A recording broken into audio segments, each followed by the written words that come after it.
So what is a price floor?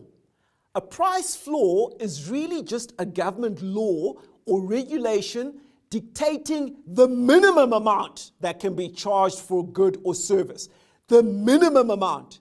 Now, if you deviate from the gazetted price, it's illegal, and again, it can result in both a fine or imprisonment or both. Like a price ceiling, a price floor is a form of price control.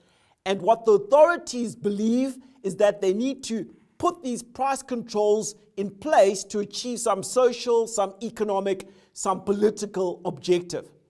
Now, you find this being done in different parts of the world, for example, with minimum wages. Or frequently, if you're running a franchise, let's say you're selling Mercedes-Benz motor vehicles, they will say this is the minimum you can sell our vehicles at. There's a price floor.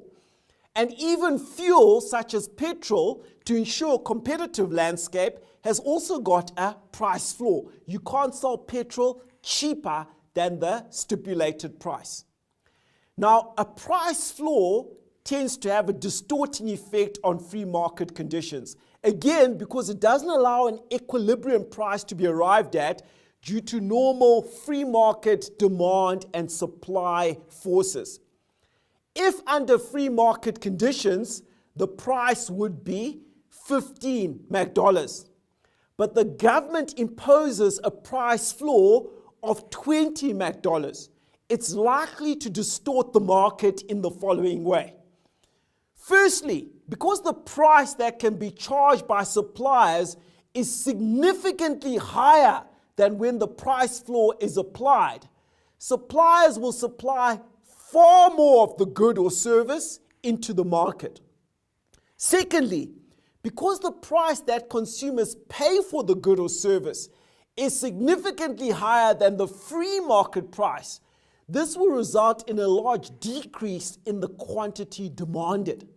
Now, the combination of more supply and lower demand frequently results in surpluses of that good or service. So in many African countries, we've seen this when price floors have been put on labor in the form of a minimum wage.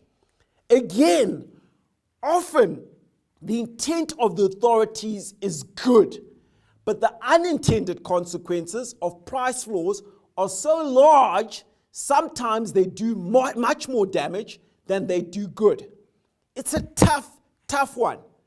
How do you ensure people get paid a decent wage, but at the same time encourage employment creation for those most vulnerable members of society who are unskilled or who are semi-skilled? So I want you to discuss something with your colleagues before we carry on. Do you think a minimum wage harms employment creation in your country?